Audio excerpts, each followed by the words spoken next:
Bienvenido, bienvenida al canal de Xavier, un canal en el que hablamos de todo un poco y hoy tenemos anuncio especial. Normalmente hablamos del Estado español o de Iberoamérica, pero Europa es también nuestro hábitat y nuestro entorno económico y geopolítico principal. Y hoy parece que hay un anuncio de adelanto electoral en Reino Unido. Correspondía hacerlo a finales de año, pero parece que el Premier Rishi Sunak ha decidido adelantar esta convocatoria. De hecho, estamos ahora mismo, y lo voy a compartir, esperando a que el Premier salga de Downing Street, concretamente del número 10 de Downing Street, que es su residencia oficial, para la convocatoria formal. Entonces, lo primero que yo he de preguntar, Juan Carlos, ¿por qué esto? Y antes de nada, bueno, yo es que hablo de Juan Carlos porque es que, claro, es que Juan Carlos más o menos ya es como de la casa, pero bueno, Juan Carlos es politólogo, escritor y colaborador muy asiduo del canal. Yo encantado de estar aquí y evidentemente saludar a Rishi Sunak y a ti, querido amigo, y aquí tenemos la bandera, la tenemos con el outfit aquí puesto.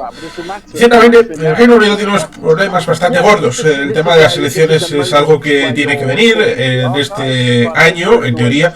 Bueno, si son pejireros, podría ponerlo en los primeros días de enero de 2025. Pero claro, ¿para qué? La pregunta es, ¿para qué? ¿Quiere usted poner elecciones en septiembre, en noviembre, en diciembre? ¿Para qué? ¿Para darse una galleta todavía más grande? ¿Para que el Partido Conservador quede en un taxi? ¿Para que los laboristas miren a izquierda y derecha y solamente vean compañeros de partido? Esa sería una pregunta bastante interesante. Porque evidentemente el Partido Conservador ha ido con el señor David Cameron, pero luego llegó Theresa May, recordamos un poquito a Boris Johnson, Liz Truss, la lechuga aguantó más que Liz Truss, y está Rishi Sunak, que ciertamente son 14 años. 14 años de gobierno conservador que nos remitiría a Margaret Thatcher, que estuvo 11 años, desde el 79 hasta el 90, y luego otros 7. Y luego le sucedió John Major, cuando la puñalada por la espalda del año 90, y luego la elección en el 92, que en principio parecía, bueno, van a volver los laboristas. No, todavía no, hasta el 97. Y después de aprobar el programa del Nuevo Centro, bueno, recuerda un poquito al New Emite. La tercera vía, era la tercera vía que estaba inspirada en el sociólogo Anthony Giddens, que era su principal gurú. Sí, como curiosidad, Euskal Alkartasuna cogió a la mano derecha de Anthony Giddens para dar una charlita sobre el tema de educación, lo cual dices, muy socialdemócrata, perfecto, muy de izquierdas. Pero sí, iba a hacer la coña con el New Emite de Schroeder, que era también bastante de socialdemocracia, hasta el punto de que ahora está en la socialdemócrata Rosneft, de jefe del chiringuito. Pero sí, el Partido Conservador parece que tiene problemas intrínsecos, no solamente culpa de ellos, porque el tema migratorio en parte ha sido agudizado por el ámbito del Brexit, pero también el tema vivienda. Seguramente lo conocerás bastante bien, que tienen un sistema heredado de la Segunda Guerra Mundial, y en la Segunda Guerra Mundial evidentemente necesitaban un sistema del momento para resolver problemas de ese momento con soluciones de un momento de urgencia, pero parece que luego es difícil cambiar el sistema, lo cual para mí me reafirma en el asunto de la foralidad. La gente dirá, ¿qué es esto la foralidad? La foralidad no solamente es la ley, sino también cómo se hace la ley. Y esto significa que hay que adaptar tanto el ámbito político y el ámbito legal al momento en el que se vive. Por lo tanto, el marco jurídico de la Segunda Guerra Mundial para hacer viviendas está desfasadísimo en el momento actual. si no hay capital político ni mecanismos para hacer un cambio legal para que la forma de hacer casas en el Reino Unido haga que cada vez haya mayor beneficio para el constructor, pero los materiales sean cada vez más mierda, pues entonces ahí hay un problema que se esclerotiza y a la gente al final acaba o renunciando o pasando o entrando en formaciones radicales que van con la sierra, estilo Milei, a podar lo que haga falta, y eso pone en riesgo la estabilidad institucional y también el propio país. Por tanto, ahí hay un tejemaneje de fondo bien interesante, porque a fin de cuentas, ¿elecciones para qué? En principio será para solucionar problemas de gente.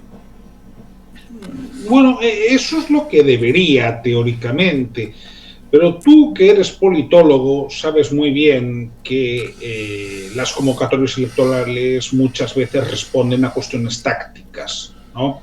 Y en este caso todo parece indicar que responde a eso. Responde también al hecho de que no olvidemos que a principios de mayo hubo elecciones parciales municipales en Reino Unido, en las cuales el Partido Conservador se llevó otro revolcón considerable.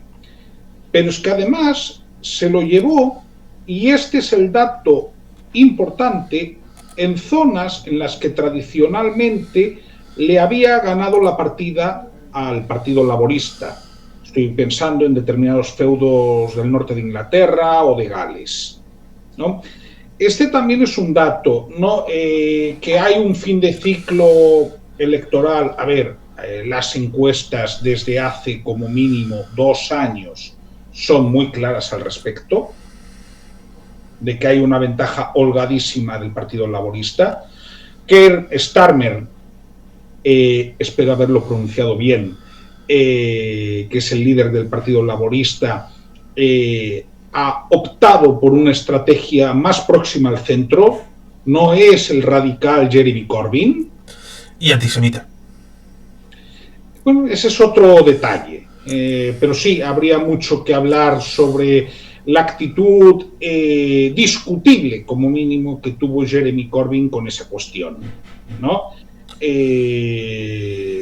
Porque muchas veces, y en eso se nota que algunos o no han leído o no han entendido bien, precisamente el marxismo tiene bases en gran parte judías, culturalmente. Pienso en el propio Carlos Marx, pero estoy pensando también en varios teóricos marxistas. Es decir, luego, hombre, que a mí me digan una formación más comunista que un kibutz. Es decir, vamos, pero sí, por desgracia eso más o menos lo puedo saber, porque tenemos en el canal conversatorios con Moshe Moti Rosen, que residía en el kibbutz Nir Yitzhak, y el 7 de octubre estuvo a punto de irse precisamente a dar unas conferencias con Carlos Marx. Sí, es que de hecho esa es la gran paradoja. Por ejemplo, había hasta los años 70 había varios intelectuales de izquierda que precisamente admiraban ciertos aspectos del Estado de Israel por eso. Un kibutz al final funciona como podía funcionar una comuna esenia en el siglo I después de Cristo, ¿no? Lo digo por las referencias que hay. Y básicamente ahora creo que han cambiado un poco, y que los kibutz ahora mismo también están más enfocados al mercado, ¿no? Quiero decir, a producir alimentos que se puedan exportar. Sí, es cierto. Pero básicamente era una formación comunitaria en todos los sentidos, en lo económico, entendámonos, y en lo social. Luego, evidentemente, cada uno tenía su familia, tenía su mujer y tenía sus hijos, ¿no? Pero en la cuestión económica, el kibutz tradicionalmente es una unidad comunitaria de autoproducción y autoconsumo. Por abrir juego dentro del ámbito del Reino Unido y volviendo del mandato británico de Palestina, en el ámbito de Gales, Norte Irlanda y Escocia, en principio las elecciones en sus paramentos nacionales, porque David Cameron, cuando fue derrotado el referéndum de 2014, salió a decir: aquí hay 4 naciones, Inglaterra, Gales, Escocia y Norte de Irlanda. Ahí tenemos Gales, en donde el primer ministro Cary Jones fue... Perdona que te corte, pero es que parece que ya sale porque ya le están colocando el atril. Vale. Pues es decir, luego comentaré esto, pero evidentemente el Partido Conservador está también que tuvieron que volver a traer a la política a el Lord Cameron, David Cameron. Efectivamente. Disculpa, mira que me molesta mucho dejar con la palabra en la boca a alguien, pero es que como puedes ver... Sin problemas, precisamente David Cameron estaba en Albania y le han hecho volver.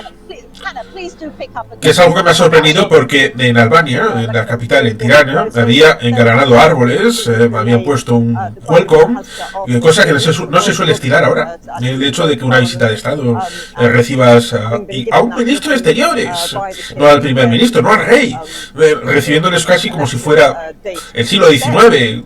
Aquí viene una visita especial, porque viene en barco, ha venido durante días y está aquí.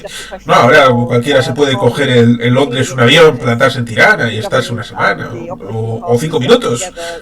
Por lo tanto, resulta esa imagen un poco extemporánea, pero preciosa, muy bonita.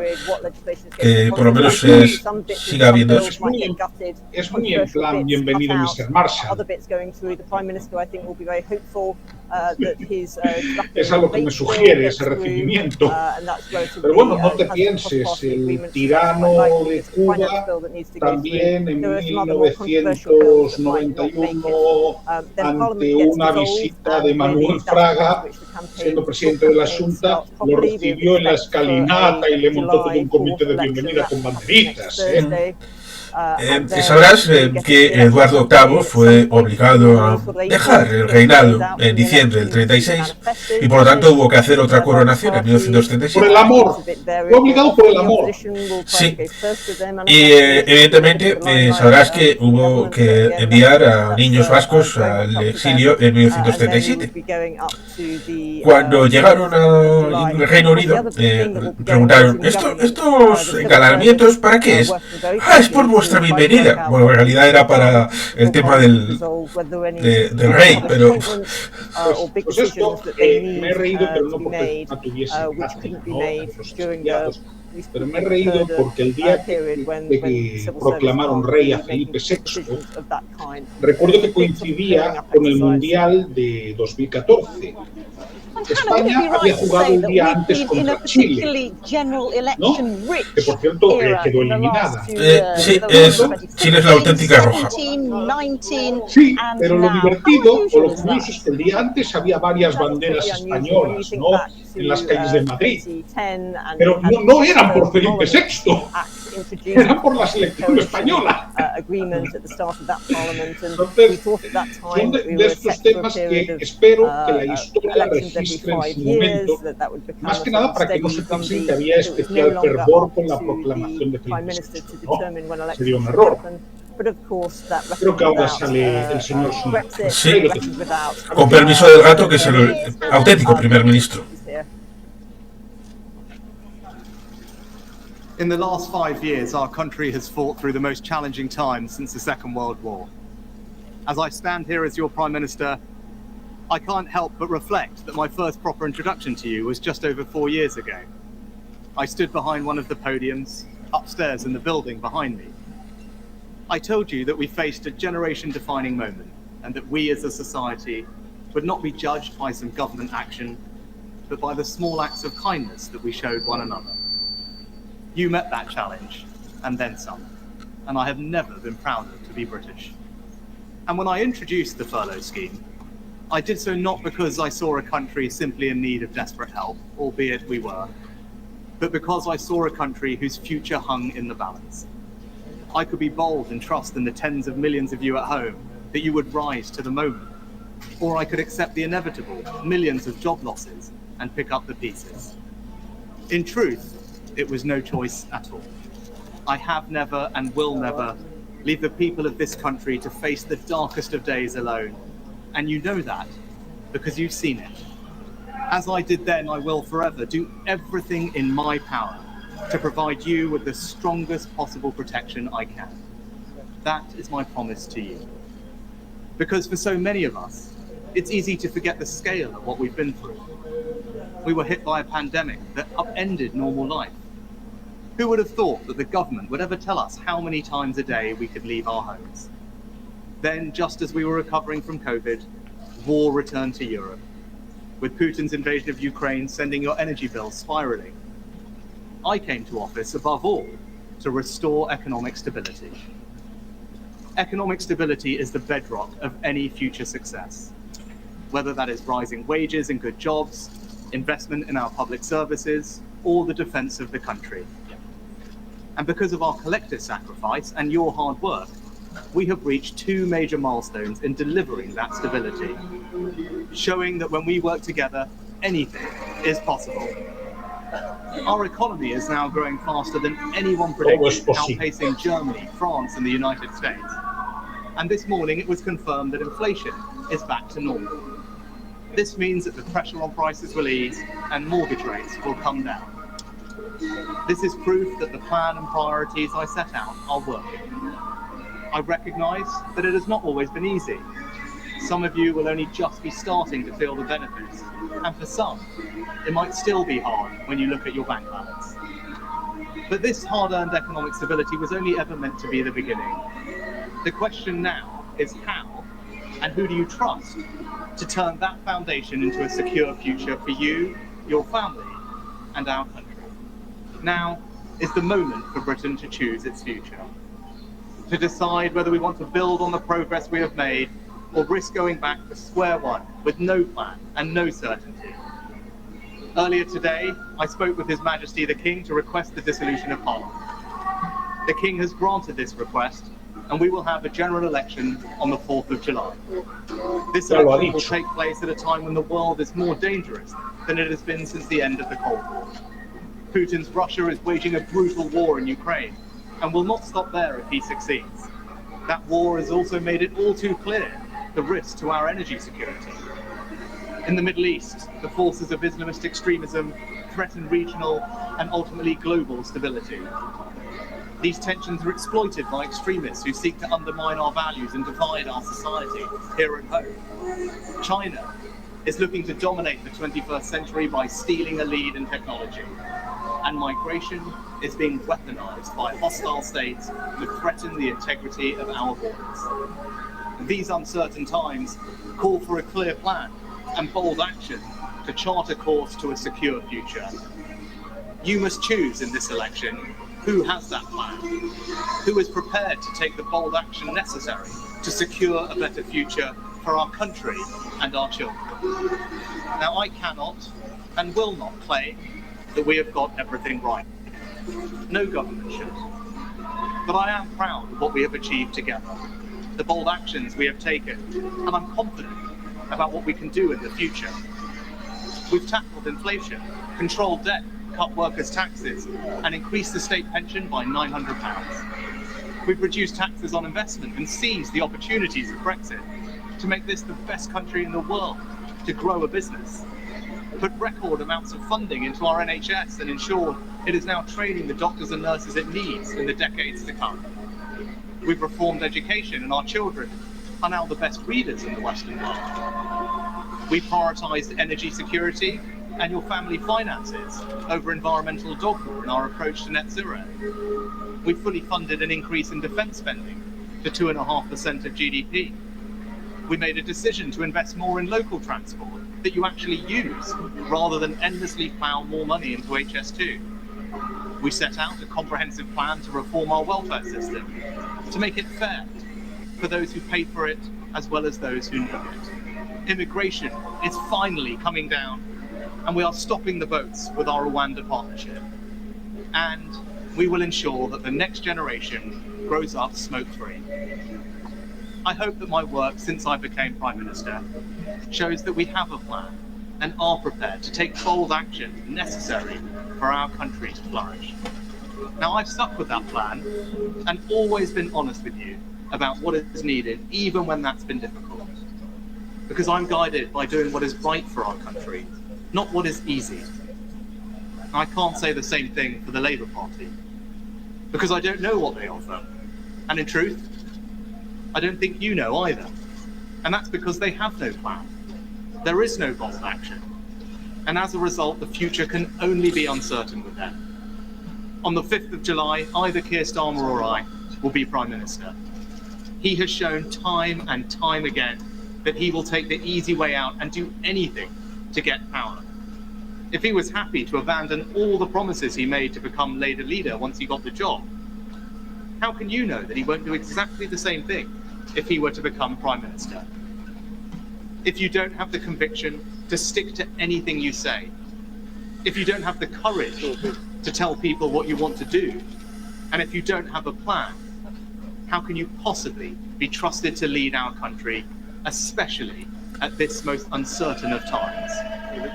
Over the next few weeks, I will fight for every vote. I will earn your trust, and I will prove to you that only a Conservative government led by me will not put our hard-earned economic stability at risk, can restore pride and confidence in our country, and with a clear plan and bold action, will deliver a secure future for you, your family, and our United Kingdom.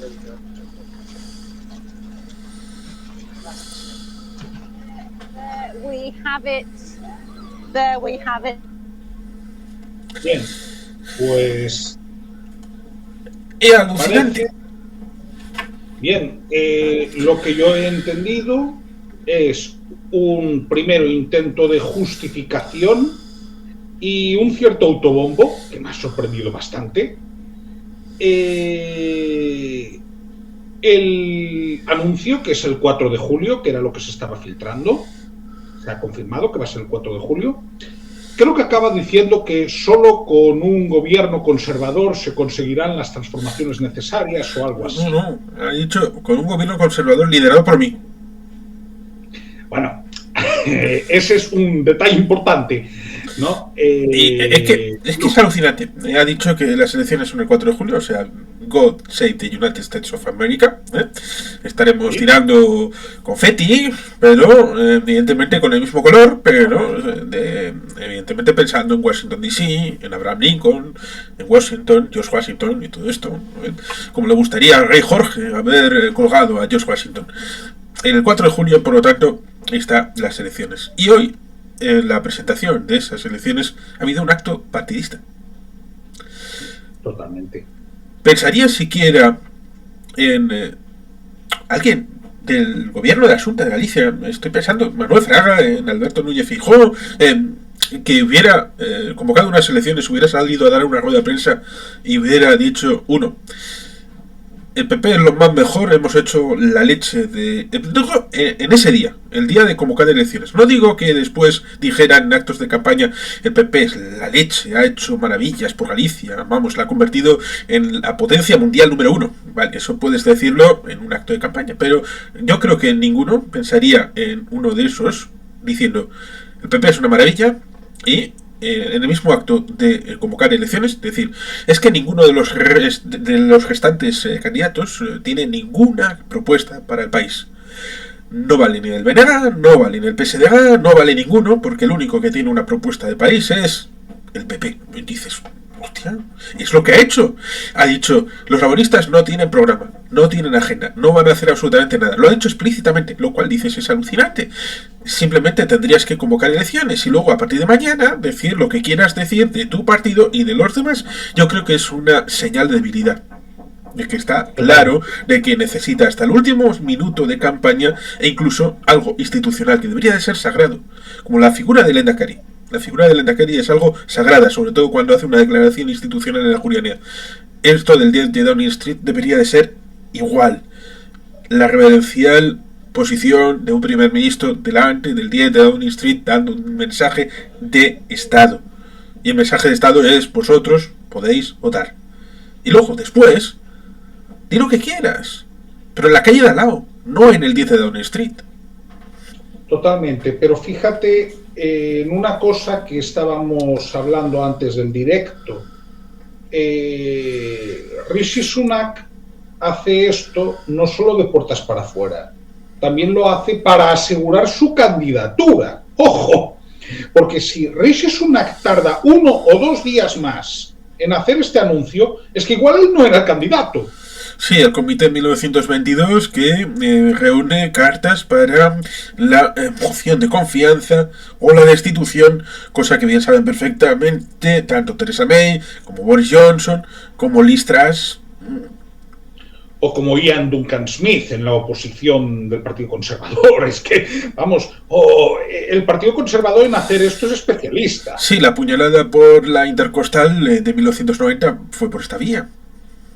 Claro, también hay que decir, y esto es importante, hombre, el que sea politólogo o tenga conocimientos de politología lo sabrá, pero no todo el mundo tiene por qué saberlo. El concepto de disciplina de voto en Reino Unido, tal y como lo entendemos en el Estado español, no existe. ¿En qué sentido? El diputado representa a su circunscripción, que es uninominal. Ojo, no es el caso del Estado español, que por cierto, en la Constitución de 1876 el sistema de elección era calcado al del Reino Unido. Sí, y que en la tesis doctoral del señor Camps establecía una propuesta de sistema uninominal para Valencia en aquellos momentos en los que Valencia era hegemónicamente del PP, para serlo todavía más. Claro, pero ¿cuál es la cuestión? Que esto es importante, ¿no? El sistema de elección provincial, que es el que tenemos en el Estado español, se implanta en la Segunda República, realmente. Y se implanta un poco como contrapeso del sistema anterior, que era caciquil, porque con el artículo 29, vamos a ver, en las últimas elecciones de la Restauración del 23, en un tercio de las circunscripciones ni se votó. Directamente se nombró diputado al único candidato que había, que eso era lo que establecía el artículo 29 de la ley electoral. Pero en Reino Unido esto es importante porque el diputado al final, sí, es conservador, es laborista, es el Partido Nacionalista Escocés y el Plaid Cymru son otra historia. Ahí sí que hay disciplina de voto, ¿no? Pero tanto en conservadores como laboristas como Lib Dems, realmente al final a quien le están rindiendo cuentas es a su elector. Y no es inusual encontrarse casos de que un diputado vota en contra de su partido. No es algo inusual y no tienen ninguna sanción por ello. Es que explicar esto es importante para entender por qué Rishi Sunak ha tenido que apresurarse en el anuncio de la convocatoria, por qué ha tenido que decir que el candidato va a ser él, porque si deja pasar un día más igual ya no era él, ¿no? Sí. Y por qué en el Partido Conservador las cosas funcionan de forma, digamos, que tienes que tener cuidado. A ver, Liz Truss únicamente va a pasar a la historia porque es quien presidió las exequias de Isabel II. Y porque Isabel II finalmente se vengó de Boris Johnson, que fue el que le obligó a estar en solitario en las exequias de su marido, correcto, el duque por 48 de horas, por 48 horas lo consiguió, porque de hecho la última foto viva de Isabel II es recibiendo a Liz Truss en el castillo de Balmoral. Así es. Es decir, lo consiguió por 48 horas. Que eso sí que se llama ser tenaz. Sí, con aquella mancha en la mano que significaba que había tenido ahí hasta hacía un momento una vía puesta y que se la quitaron específicamente para, o si se la quitaron fue digitalmente, de alguna manera, para precisamente la foto. Porque ella no quería que la presidencia fuera alguien que había hecho tanto daño a la familia y a ella personalmente. Ya lo del Reino Unido, en el ámbito de que ella tal vez en su fuero intento interno supiera que el Reino Unido necesitaba de estar en membresía en la Unión Europea y que no podía hacerlo de manera explícita debido a la idea que tienen en el Reino Unido de que la monarquía debe de ser de todos y por tanto en los aspectos partidistas o polémicos no toma partido sino por la Union Jack, por el país. A pesar de que se podía vislumbrar algunos gestos de que Elizabeth II estaba a favor de la membresía en la Unión Europea, cosa que Rishi Sunak en este discurso ha tratado de decir sí, que hicimos bien, pero en 2021 y 2022, como el texto que has podido ver, hay esa opinión de que parte del electorado conservador, sobre todo con el tema del precio de energía, el precio de los alimentos. Recordemos, el precio de energía viene derivado también del hecho de que dependen de la conexión con Francia, es decir, con el continente, es decir, con la Unión Europea respecto del elemento energético. También el elemento alimentos no producen, por lo menos por ahora, el cambio climático igual, lo mismo que en el siglo XIV cultivaban vid, ahora volverá a cultivar vid, no sé si es para perjuicio de la humanidad o un regalo de Satanás. Buena pregunta. Bueno, ellos son capaces de destruir un plato como es el fish and chips. Hacer patatas fritas es fácil, hacer el ámbito de los palitos de pescado pues los hacía Pescanova, vamos, que no tiene un secreto, y son capaces de joder el plato, con lo cual estos británicos son, no sé, un poco muy suyos, y por lo tanto ahí tenemos un asunto que ahora igual necesitan un chivo expiatorio para tratar de reconducir la cosa y que sea un gobierno laborista el que vuelva a meter el asunto a la Unión Europea, al Reino Unido, para luego decir, no fuimos nosotros, fueron estos, y luego hacer un Rajoy o hacer un PP de esto de, bueno, no siempre estamos en contra del aborto, pero luego cuando llega al gobierno, bueno, el aborto, bueno, ahí se queda, o otros temas, el tema LGTBI, que meten un recurso al constitucional estando en la oposición, y luego, bueno, acaban yendo a las bodas y todo esto, no hay ningún problema. Ahí se me plantean dos preguntas, ¿no? La primera, ¿cómo esto ha llegado hasta aquí cuando la economía británica es una economía que ahora mismo está estancada? Y cuando decimos estancada, es estancada. Los 2 últimos trimestres de 2023 estuvo en recesión. Claro, hay quien me puede decir, técnicamente Reino Unido está en pleno empleo por la tasa de desempleo. Sí, pero tú puedes estar trabajando y que esto no te llegue. Es conocido lo que hace ya unos años, referido a los transportistas polacos, dicho con comillas porque no solamente eran transportistas y no solamente eran polacos, sino esos trabajadores de la Unión Europea que tenían un permiso para estar allí, aunque en realidad no lo necesitaran, respecto de cubrir muchas vacantes de trabajo necesario que luego, a la desaparición de la Unión Europea del territorio británico, nadie ha querido trabajarlo. Por lo tanto, ¿están en empleo o no empleo? Tal vez, pero con necesidad de otros trabajadores, y que evidentemente es un incentivo para el tema migratorio. Y como está fuera hace frío y además no son capaces de regularlo. Con lo cual, a pesar de que lo ha dicho Richie respecto del asunto de que cada día están resolviendo el problema, no. Lo tienen muy mal y lo tienen peor que hace 5 años cuando estaban en el Reino Unido, en la Unión Europea. Por tanto, es que si necesitan trabajadores es un incentivo, porque ¿a quién va a apelar cuando necesitan trabajadores? ¿A los que están dentro y que faltan? ¿A los que están en la Unión Europea y han despreciado? Hay elementos por ahí que evidentemente tienes que darles vuelta, porque a fin de cuentas, ¿de dónde van a sacar impuestos? Y la gente, ¿dónde va a ir a trabajar en caso de necesidad? ¿A Ruanda o a el Reino Unido?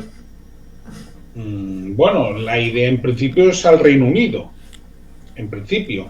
Nunca se sabe, porque siempre puede pasar que Ruanda tenga un crecimiento económico espectacular. De hecho, he de decirte que en los últimos años ha tenido un incremento de visitas significativo por parte de europeos. De hecho, ya tiene más de 1 millón de turistas anuales. porque Ruanda resulta que tiene una de las mayores reservas de gorilas del mundo. No, lo digo en serio, no es... Vamos, que es un dato objetivo, ¿no? Pero bueno, no parece que en principio ese vaya a ser a corto plazo el destino, ¿no? Para trabajar. La segunda pregunta es cómo el Labour se ha conseguido reinventar y tener a un candidato presentable para poder ganar y ganar holgadamente las elecciones generales, como todo parece indicar que va a suceder. Hablamos de Keir Starmer. Es una pregunta interesante que no sé si se puede responder en cierta manera con lo que pasa al Partido Socialista en 2004 y en 2011. ¿Por qué gana el Partido Socialista en 2011 cuando el PP tiene los mismos votos que en el año 2000? No es porque el PP... No es porque el 2004 respecto a 2000. El PP tiene el mismo número de votos en el año 2000 y en el año 2004 y luego en 2011. El mismo número. Pero en 2000 había una desmovilización del Partido Socialista y de Izquierda Unida. En 2004 esa gente vuelve a votar al Partido Socialista y por eso gana. Y en 2011 se vuelven a alargar. Por lo tanto, con el mismo número de votos, el PP gana por mayoría absoluta en 2000, pierde en 2004 y vuelve a ganar por mayoría absoluta en 2011. Por tanto, no es el votante del PP, sino el votante diseminado de la izquierda española el que permite un resultado u otro por comparación. Por lo tanto, ¿puede servir esto? Igual sí, porque el votante laborista igual ha vuelto a votar, pero recordemos, un porcentaje de voto a nivel general puede no corresponderse con un voto en escaños en la Cámara de los Comunes. Esto l'UKIP lo sabe perfectamente. Lo sabe bien Nigel Farage, lo sabe bien Nick Clegg, que tuvo la suerte en 2010 de tener un número importante de escaños para condicionar el gobierno, pero habitualmente el Partido Liberal Demócrata había estado fuera del circuito de grandes ligas en la Cámara de los Comunes. Por tanto, usted puede tener un 35% de votos en cada circunscripción y tener en todo el país 10 escaños, perfectamente. Sí. Sobre todo si enfrente tienes uno que tiene 40%. Sí, si el sistema, creo que la traducción en inglés es First Past the Post. Sí, que precisamente Nick Clegg intentó cambiarlo con una especie de acumulación de segundas preferencias, y no para pasar al tema de segunda vuelta que tienen los franceses, que sería algo distinto. ¿Un sistema parecido al irlandés? Sí. Sí, porque el sistema irlandés, y cuando digo Irlanda no estoy pensando únicamente en el Ulster, pienso también en la República. Tiene un sistema de preferencias de voto, que por eso es un sistema bastante complejo de recontar, suele llevar varios días. Sí, y que en el caso del Reino Unido, Nick Clegg lo sometió a referéndum no por voluntad propia, sino porque había que hacerlo, y fue en 2015, al final del mandato, y el Reino Unido dijo que no. Pero fíjate, no sé si te has dado cuenta, pero eres un arriolista convencido. No lo digo por mal, es decir, a mí Arriola me ha parecido siempre, en paz descanse, un tipo clarividente. Cuando él entra a trabajar para el Partido Popular, que de hecho está 30 años trabajando para un solo cliente, que es el Partido Popular, él entra con un esquema de pensamiento que es, él era sociólogo, y dice, España es un país sociológicamente de centro-izquierda. En un contexto de movilización máxima del electorado, siempre va a ganar el Partido Socialista. Entonces, ¿qué tiene que hacer el Partido Popular si quiere ganar unas elecciones? Primera, centrarse en cuestiones económicas. Y segunda, evitar meterse en charcos. Para Arriola, ¿cuáles eran los charcos? Los charcos eran tema como el aborto, tema LGTBIQ+, tema política exterior visionaria de José María Aznar, Verbigratia Irak. Eso Arriola se lo dijo 50.000 veces, que eso le iba a hacer perder las elecciones. Sí. Lo que pasa es que, bueno, Aznar, llegados a un cierto punto, tampoco hacía mucho caso de lo que le decían. Y también tema territorial, es decir, en eso él era de la idea, tú tienes que dejar que se desgaste el rival y céntrate en las cosas que el electorado español considera que la derecha hace mejor, que básicamente, y me remito a la mayoría de los estudios, son las cuestiones económicas. En el caso del Reino Unido, en el ámbito de la guerra, que yo le habría dicho a Aznar, de haberle asesorado en 2003, a pesar de que seguramente no lo hubiera hecho porque no me hubiera cogido a mí, y además no lo hubiera hecho a alguien de 21 años, le habría dicho, tú elige. ¿Quieres estar con los Estados Unidos? Bien, pero vete a la guerra y envía gente a combatir en Irak en marzo de 2003. Ten el valor de llevarlo hasta el final. No te quedes a mitad de camino de, sí, apoyo políticamente la guerra, pero luego vamos a ir a enviar un contingente de ayuda humanitaria, pero después de la guerra enviamos el plus ultra, pero como labores policiales. No, usted se está quedando a medias. O está con la guerra o está sin la guerra, porque luego les dirán, no, es que Estados Unidos se cabría por Zapatero. Ya, bueno, también hay un resquemor respecto a Aznar de, este quiere venir aquí al beneficio.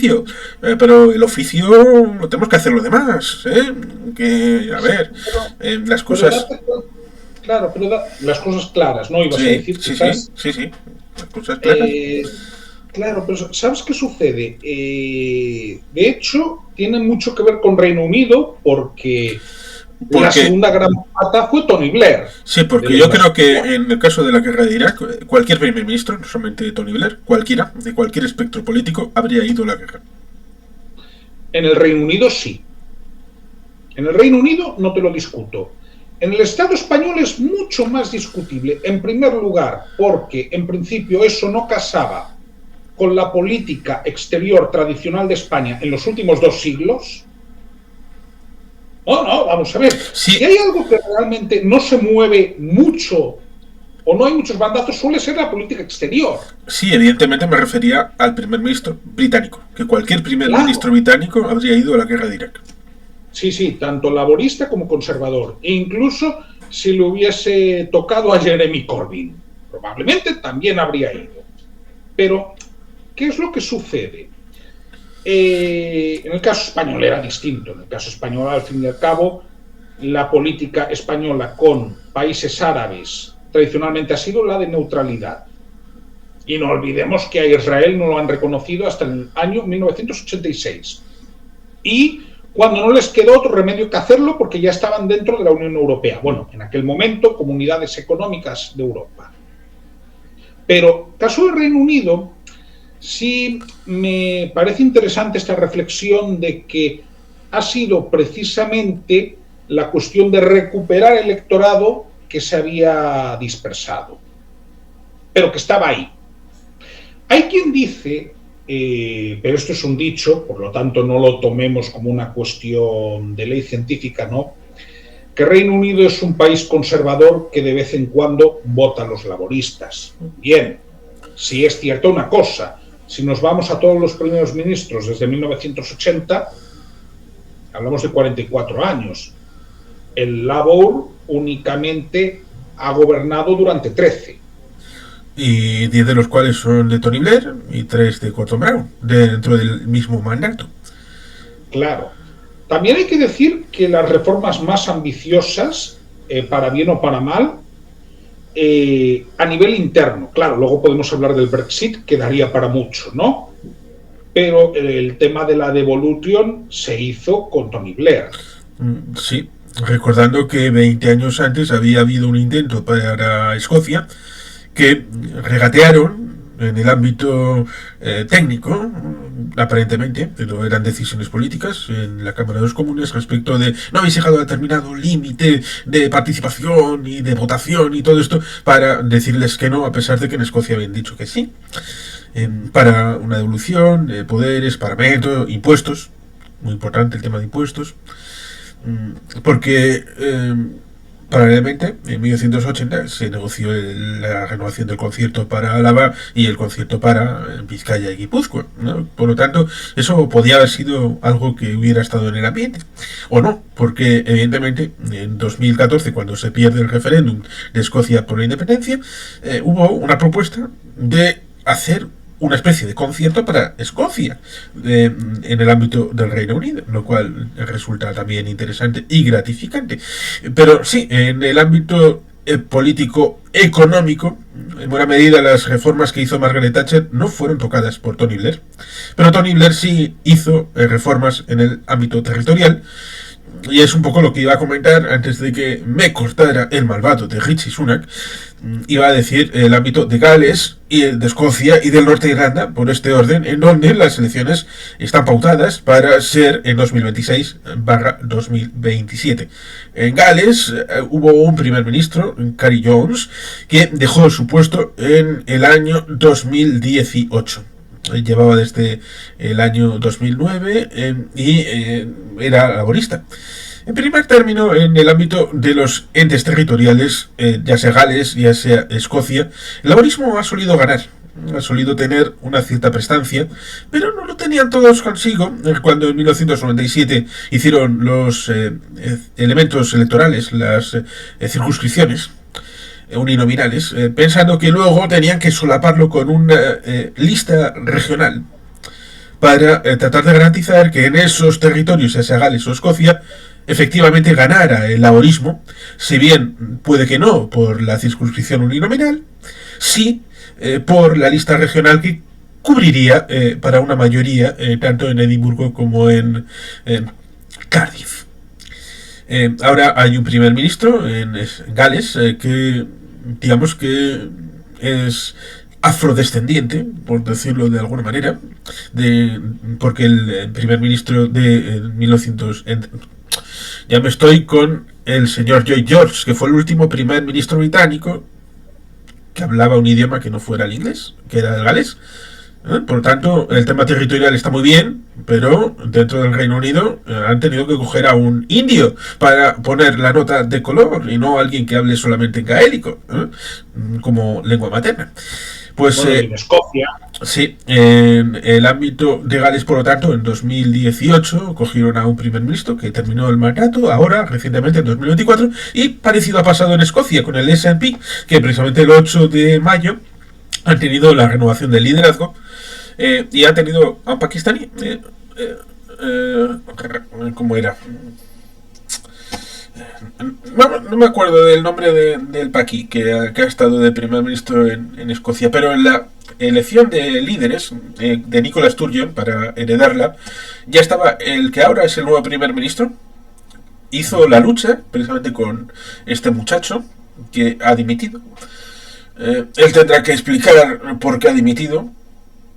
Nicola Sturgeon dimitido en parte por temas de corrupción, por parte también de esa polémica que hubo en la cárcel con la ley trans, que hubo problemas porque se autocalificó de mujer, la metieron con el pabellón de mujeres y ahí cometió delitos todavía más extras contra mujeres, y esto evidentemente...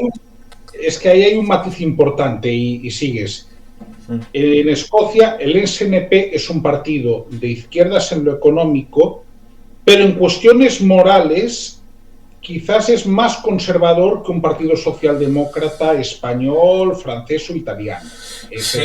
Sí, alguien ha preguntado a ChatGPT partidos de derecha y entre la lista aparecía el Scottish National Party como partido conservador. Supongo que conservador en esta faceta que acabas de comentar, y por eso ChatGPT ha interpretado el SNP como partido conservador de esta manera. Y evidentemente después de unos primeros ministros laboristas a comienzos del mandato en Escocia, luego vino Alex Salmond, Nicola Sturgeon, el pakistaní que no me acuerdo del nombre, y ahora viene aquel que fue derrotado internamente por el pakistaní, a pesar de que sigue manteniendo 63 escaños en Holyrood, que la mayoría son 3 escaños más, por lo tanto tienen el 49% de los escaños, y la elección sería en 2026.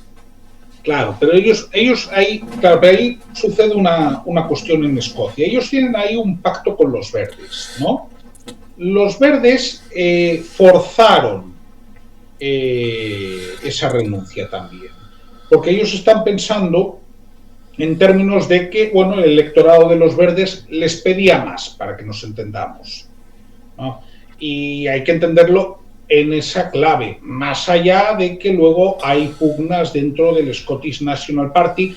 Hay un pequeño partido independentista creado por Alex Salmond, el ALBA, que también anda por ahí revoloteando.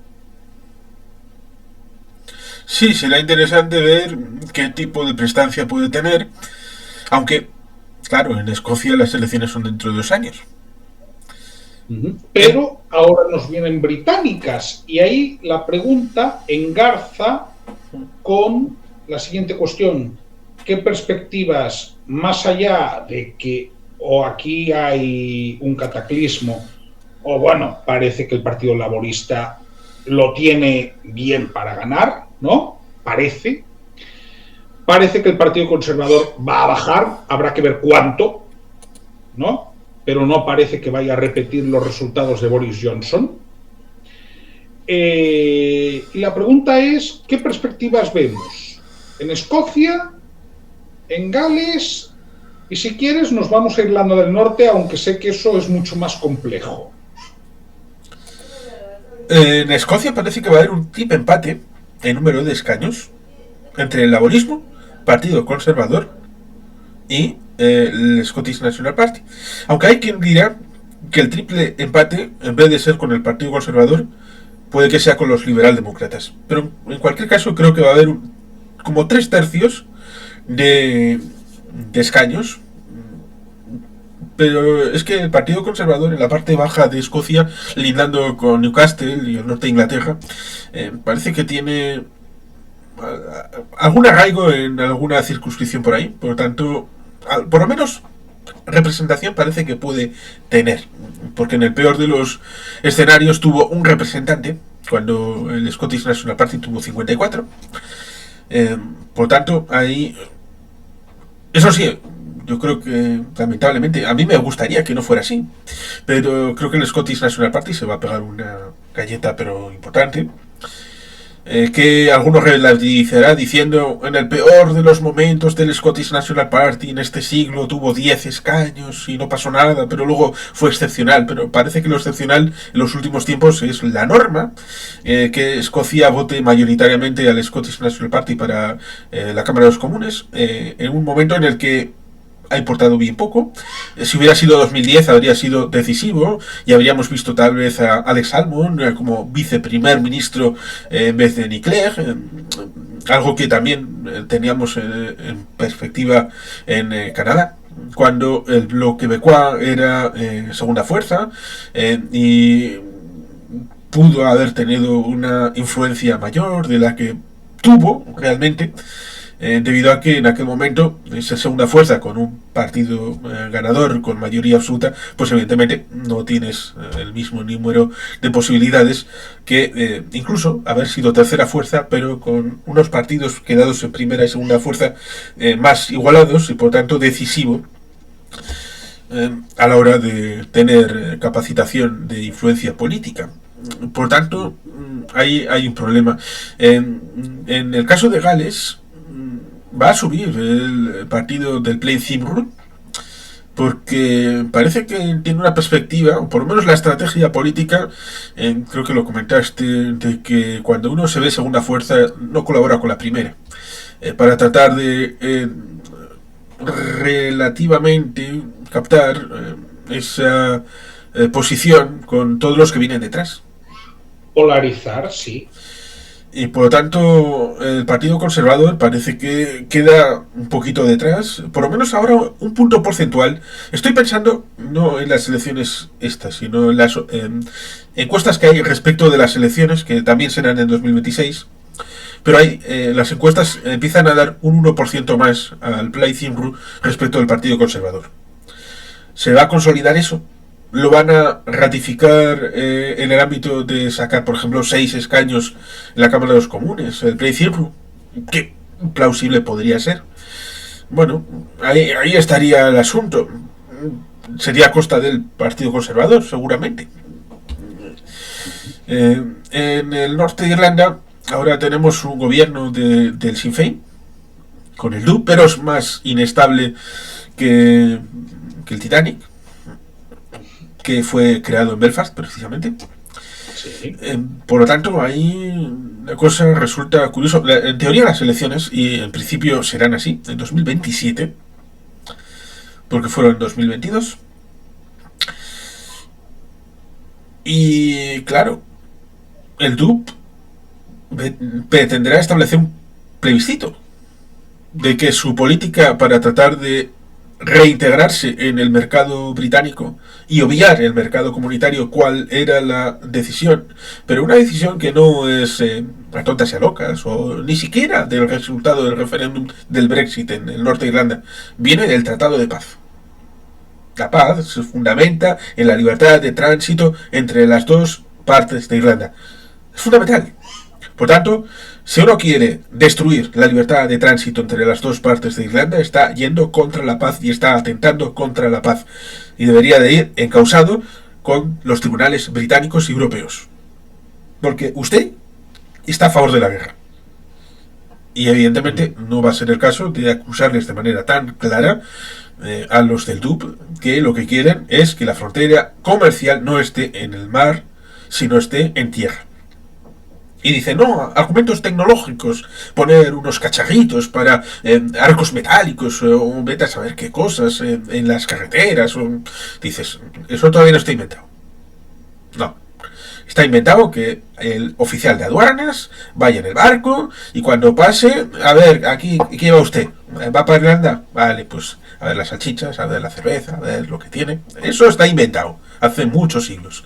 Y eso funciona bien, porque lo hemos verificado. Lo otro está en veremos. Por tanto, la gente deberá tener la mentalidad esta para acabar eligiendo, a ver, ¿qué quiere usted? ¿Ser parte del Reino Unido? Pero con todas las consecuencias y poner una frontera en el ámbito de las dos Irlandas, o si quiere usted ser parte de la Unión Europea, pues se tiene que reunificar con el sur. Eso al final acabará siendo lo que en algún momento tendrán que decidir, porque será lo más justo, o que en el ínterin, en Londres, digan, ¿sabes qué? Que no volvemos a casa. Nos volvemos a la Unión Europea y saldremos más fortalecidos, y en ese momento ya dejará de haber una frontera. Un poco para finalizar, hablemos de los Lib Dems. En esas elecciones tienen algo más que rascar que lo que normalmente obtienen. Bueno, en estas elecciones en principio lo tienen favorecido. Tienen posibilidades de obtener algún que otro escañito más. En principio hay una supermayoría de como 500 escaños para los laboristas. Vamos, que en principio podrían hacer lo que quisieran. Hasta montar su propio gobierno y oposición. Está tan claro que a comienzos de este mes, hace como una semana, hubo una visita a Ucrania de el Saduk Cabinet. El gabinete en la sombra, sobre todo el Ministerio de Defensa en el Saduk Cabinet, fue a visitar Kiev para tener a punto la relación, antes incluso de que se supiera que iba a haber elecciones, antes de que haya un cambio de gobierno, ya estaban tratando de hacer política de Estado para la relación con Ucrania, que es estratégica para Occidente y para las democracias. Por tanto, parece que es algo que está ahí. Pero hay un elemento curioso. Y es que he visto Sky News, porque la BBC no me ha dejado verlo, porque incluso me he tenido que registrar, pero no me dejaba, porque esto no lo puede ver usted en su localidad. Vale, fantástico, vale, gracias. En Sky News estaban dando un caso de corrupción de una oficial de tema de correos. Ese era el tema más importante, dejando una ventanita respecto de la posibilidad de elecciones, pero el tiro era interno y era corrupción, servicio de correos. Por tanto, los temas que pueden estar encima de la mesa en el ámbito electoral, pues pueden incluso sorprendernos, porque pueden ser muy variados, ¿no? Políticas internas, el tema de infraestructuras, es un tema bien interesante. La alta velocidad es algo que no prolifera en el Reino Unido. Los costes son prohibitivos, enormes. El tema tiene bemoles, porque evidentemente el Reino Unido con los trenes en el siglo XIX es algo que es conocido, el tema de la industrialización. Por tanto, es un elemento curioso. Decíamos antes el tema de la vivienda. El tema industrial es algo curioso, porque Boris Johnson pensó en poner unas zonas francas, puertos francos, como si fueran zonas independientes, como si fueran casi bantustanes, lo cual es alucinante en una política británica. Y por supuesto está la relación exterior, no solamente con el tema de la Unión Europea, el tema Brexit, sino Malvinas, el tema de Gibraltar, Chipre, que tienen ahí las bases, que permite a una hora de vuelo alrededor de tener influencia, y lo vimos en el ataque de Irán sobre Israel, la aportación que hizo el Reino Unido, deteniendo parte del material que le fue a caer.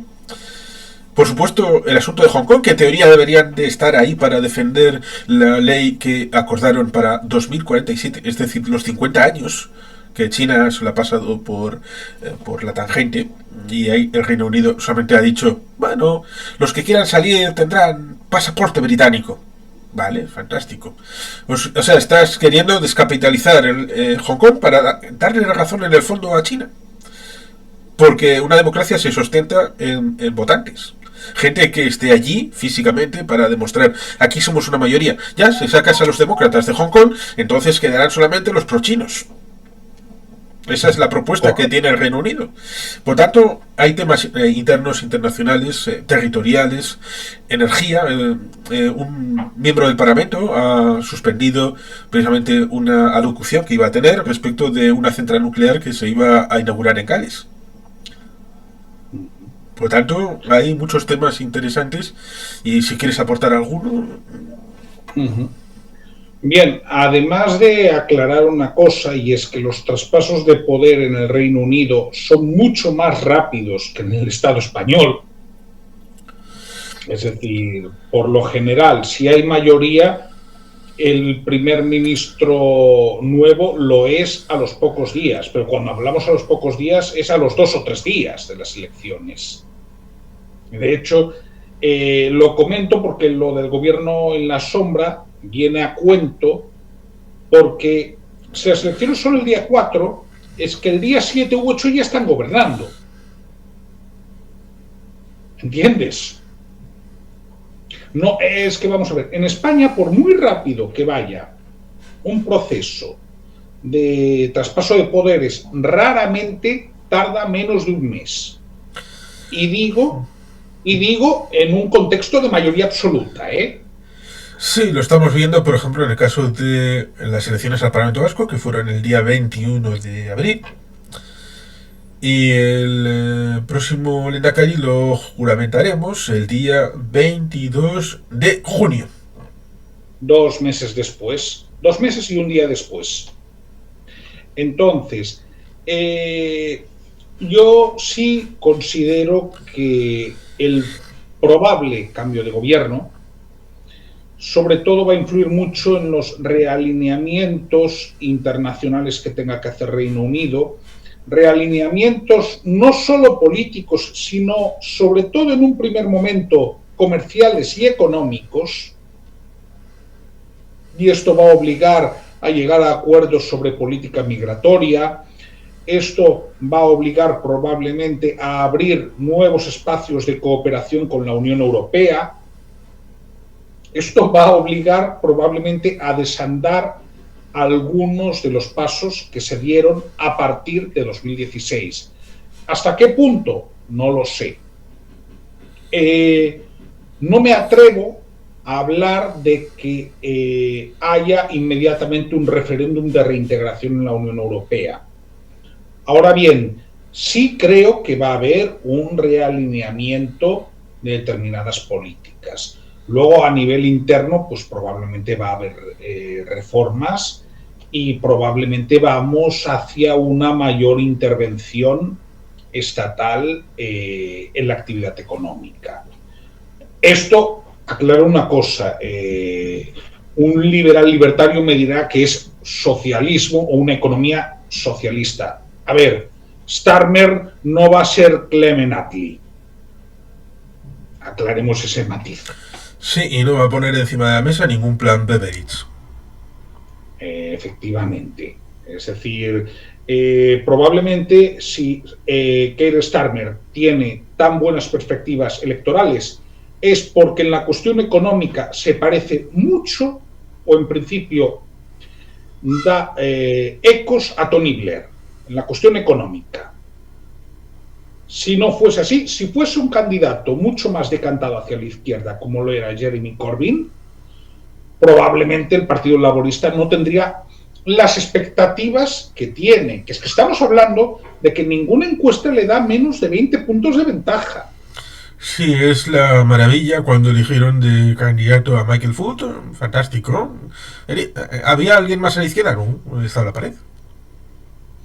Claro, pero en este caso parece que han elegido bien según los gustos de la población británica.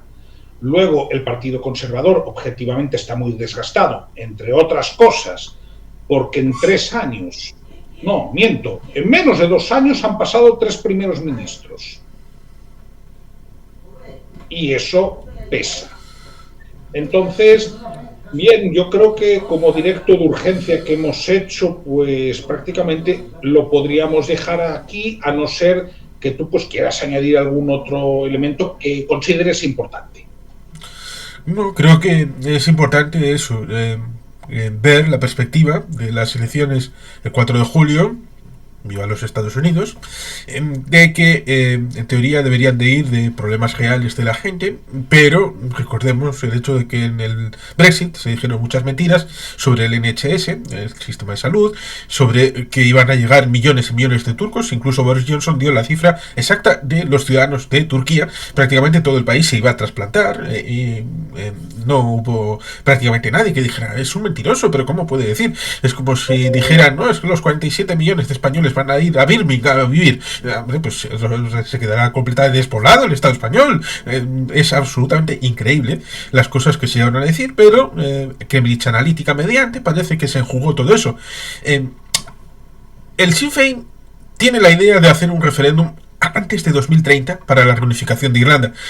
¿Quién nos dice que, teniendo en cuenta de que hay una situación de 5 años, pongamos, para primavera del 2029, ya un referéndum justo antes de las elecciones británicas para volver a la Unión Europea, después de haber hecho pasos, por ejemplo, que el Partido Laborista se reincorpore a la socialdemocracia en el ámbito europeo, que participe de congresos, reuniones y todo esto, que puede ser un retorno. El Partido Conservador se le ocurra volver al Partido Popular Europeo, no sé, estas cosas que pueden significar pequeñas cosas que pueden ir ahí acompasándose, que algo que ya han hecho, ir participando en alguna pequeña política de algún programa que va debajo del radar, ya lo han empezado a participar, volver a poner un dinerito para participar en cosas, pero evidentemente eso puede llevar, por ejemplo, a lo que pasa en Noruega. ¿Qué pasa en Noruega? En Noruega participan de muchas cosas de la Unión Europea, pero no pueden participar en el Parlamento, con lo cual no toman decisiones. No están dentro, por lo tanto no pueden participar en consejos europeos ni en consejos de ministros. No están dentro del euro a pesar de que cumplen a rajatabla todas las decisiones que toma el Banco Central Europeo. Por tanto, asumen buena parte de las políticas europeas, pero no pueden cambiarlas. Supongo que lo que te dirán muchos noruegos, que recordemos, decidieron, si no recuerdo mal, en 1994 por referéndum no entrar, es que tienen petróleo, defienden mejor su sector pesquero y de momento tienen un fondo soberano que les funciona bastante bien. Eso es lo que te podría decir un noruego euroescéptico. Sí, es probable, pero siguen teniendo una posición en la que no pueden decidir muchas de las políticas en las que cumplen. Simplemente cumplen. ¿Ese es el futuro que quiere el Reino Unido? Yo creo que no. Yo creo que preferirían hacer contrapeso, que es más tradicional de ellos, y por lo tanto, igual en 4 o 5 años, en el 2028-2029, para tratar de frenar, porque eso frenaría efectivamente el asunto del Norte de Irlanda, podría haber esa situación. Pero eso debe de acompasarse con voluntad política y claro, entre medias deben de hacer ver que esas políticas de recuperación económica, de estabilidad institucional, tienen bastante que ver con la relación con la Unión Europea y que bastante tiene que ver respecto del peso del Reino Unido en el mundo, porque a través de Bruselas y estando ahora ya Bruselas después del asunto de Ucrania metido en tema militar, metido en tema de relaciones internacionales, también en el poder duro, no solamente en el poder blando, es algo que puede gustar al Reino Unido, para ver que el único peso que puede tener en el Asia-Pacífico, en África, es de la mano de los europeos. Por tanto, ese puede ser una beta para poder volver.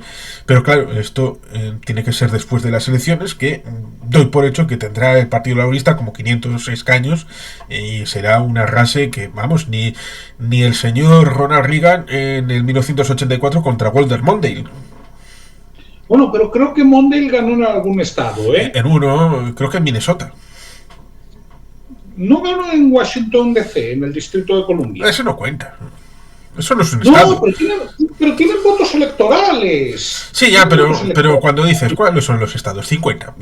Sí, no. El Distrito de Columbia no es estado y además ellos ya se encargan de repetirlo constantemente. Y el presupuesto lo elige el Congreso y el presidente es el que dice lo que hay que hacer ahí en el Distrito de Columbia. Y de hecho ni tienen congresistas ni tienen senadores. En ese sentido están al mismo nivel que Puerto Rico. Por eso Walter Mondale ganó en un estado. ¿Recuerdas en cuál fue? En Minnesota creo que era. Ajá. Correcto. Era el suyo. Ahora no podría certificarlo. Bueno, estas cosas pasan, no te preocupes, que yo ahí he rizado mucho el rizo. Bueno, pues vamos entonces a despedirnos. ¿Puedes enseñarnos otra vez la Union Jack? Sí, aquí está la Union Jack. Y aquí tengo el lugar al que volverán. Bien, no esperéis que os ponga el God Save the King, es decir, podemos tener niveles de friquismo, pero a eso no llegamos de momento. Entonces, nada, agradecerte, Juan Carlos, tu presencia. Encantado. Siempre interesante. Y nada, a los que estáis aquí, si os ha gustado este vídeo, pues ya sabéis, comentad, compartid, dadle al me gusta o suscribíos. Venga, un saludo y nos vemos en el próximo vídeo o directo, que habrá más.